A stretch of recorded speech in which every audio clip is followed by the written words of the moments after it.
Ethan et la licorne de bois. Dans un petit village niché au creux d'une vaste forêt sombre, vivaient deux jeunes frères, Ethan et Noah. Ethan, l'aîné, était un garçon intrépide et rieur, toujours en quête d'aventure. Noah, son cadet, était plutôt posé, toujours obéissant et sérieux. Leur famille vivait paisiblement dans une chaumière entourée de grands arbres aux feuilles dansantes et bercée par le chant des oiseaux. La vie s'écoulait douce et chaleureuse. Leur père et leur mère avaient toujours interdit à Noah et Ethan de s'éloigner de la maison. La forêt était un lieu mystérieux, rempli de secrets et de dangers. Les enfants jouaient donc autour de leur demeure, courant après les papillons et construisant des cabanes de branches. Parfois, ils s'approchaient des limites du village, mais jamais ils n'osaient s'enfoncer dans l'épaisse végétation. Ils s'arrêtaient quelquefois, un instant, à l'orée de la forêt, silencieux. Les mots de leur père résonnaient encore au creux de leurs oreilles. On ne sait jamais ce qui pourrait arriver. Puis ils faisaient demi-tour et repartaient en courant et en criant. Un après-midi, alors qu'ils jouaient à la lisière des bois, un bruit attira leur attention. Ce n'était pas un rugissement inquiétant, ni le bruissement furtif d'un animal sauvage. Non, c'était une voix, faible et tremblante. « À l'aide! À l'aide !» gémit une vieille femme. Curieux, les garçons s'approchaient prudemment. Une vieille dame se tenait là, titubante, essayant de porter un énorme fagot de bois sur son dos voûté. Elle était ridée et vêtue d'un long manteau sombre. Son regard était presque entièrement caché sous un grand capuchon, et ses mains tremblaient sous l'effort. Ethan plissa les yeux. Certes, elle avait l'air d'une sorcière, mais il savait que les apparences pouvaient être trompeuses. Après tout, elle était vieille, et il était normal qu'elle ne soit pas aussi jolie qu'une jeune fille du village. Noah, viens, il faut l'aider. Elle n'a pas l'air dangereuse, juste fatiguée. Noah secoua vivement la tête. Papa et maman nous ont interdit d'entrer dans la forêt. Si elle a pu ramasser tout ce bois et l'amener jusqu'ici, elle peut sûrement faire les derniers pas toute seule. Elle n'a nullement besoin de nous. Ethan fronça les sourcils. Il ne pouvait pas rester sans rien faire devant cette femme en difficulté.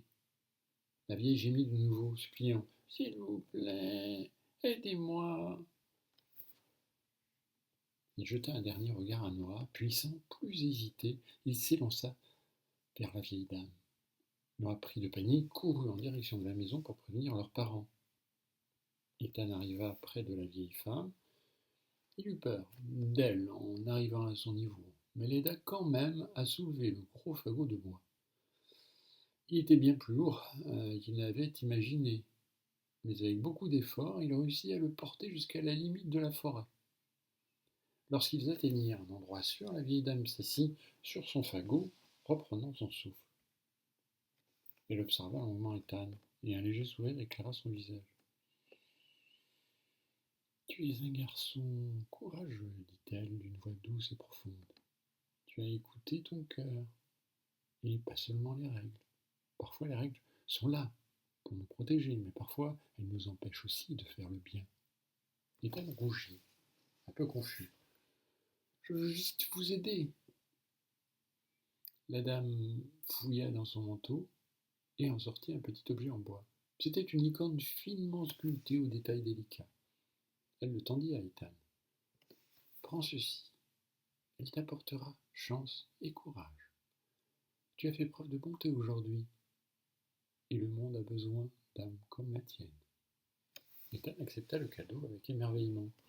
Il n'eut pas le temps de poser plus de questions, car leurs parents arrivaient déjà en courant, suivis de Noah affolé.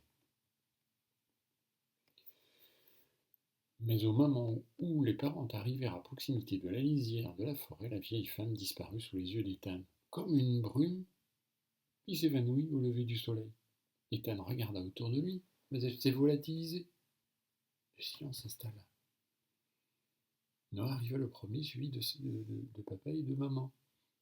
Après maintes questions des parents qui ne comprenaient pas où avait bien pu passer la vieille dame décrite par Noah, Ethan, après avoir dit une quinzaine de fois qu'elle avait disparu comme de la brume, finit par se taire, résigné.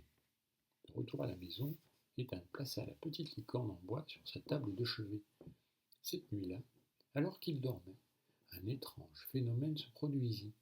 Une lueur argentée enveloppa la figurine, et dans ses rêves, Ethan se retrouva transporté dans une clairière enchantée. Des lucioles lumineuses dansaient autour de lui, et une voix résonna. Grâce à ton courage, la magie de la forêt t'a reconnu. Lorsque tu auras besoin d'aide, frotte la licorne de bois, et l'esprit de la forêt viendra à toi. Le matin venu, Ethan raconta tout à Noah qui resta sceptique. Certainement encore une divagation de son frère, comme hier, la vieille femme qui s'était évaporée. Cette journée-là, alors qu'ils jouaient près de la rivière, un épais brouillard les enveloppa. Quand ils s'en rendirent compte, le brouillard était trop épais. Ils étaient coincés près de la rivière. Impossible de retrouver leur chemin. On n'y voyait pas à 5 mètres. Se rappelant des paroles entendues dans son rêve, Ethan sortit la licorne de bois et la frotta doucement. Aussitôt, une lumière verte jaillit et un chemin de feuilles sèches apparut devant eux, les guidant vers la maison. Noah, stupéfait, comprit alors que parfois il fallait écouter son cœur autant que les règles, et Ethan sut qu'il avait reçu un don précieux, le lien entre lui et la magie bienveillante de la forêt. Les jours passèrent et Ethan et Noah décidèrent d'explorer de nouveau cette magie. Un soir, ils retournèrent à la lisière de la forêt et appelèrent doucement la vieille dame. Une brise douce les enveloppa, et la silhouette brumeuse de la vieille dame apparut. Vous m'avez rappelé, murmura-t-elle avec un sourire. Je suis heureuse de te revoir, Ethan. Souvenez-vous tous les deux que la bonté appelle la magie. Tant que vous agirez avec un cœur pur, la forêt veillera sur vous. Puis elle disparut à nouveau, laissant derrière elle une traînée de lumière argentée. Dès lors, les deux frères continuèrent de grandir, plus soudés que jamais. Noah apprit à ne pas toujours suivre les règles aveuglément, et Ethan comprit que la prudence était aussi une forme de sagesse. Et chaque soir, avant de s'endormir, il contemplait la petite licorne de bois, se demandant quelle nouvelle aventure l'attendait encore.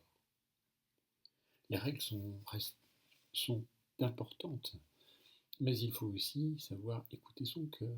La bonté et le courage trouvent souvent leur récompense là où on les attend le moins, et parfois la magie veille sur ceux qui ont su tendre la main à ceux qui sont dans le besoin. Kirikiki, l'histoire est finie.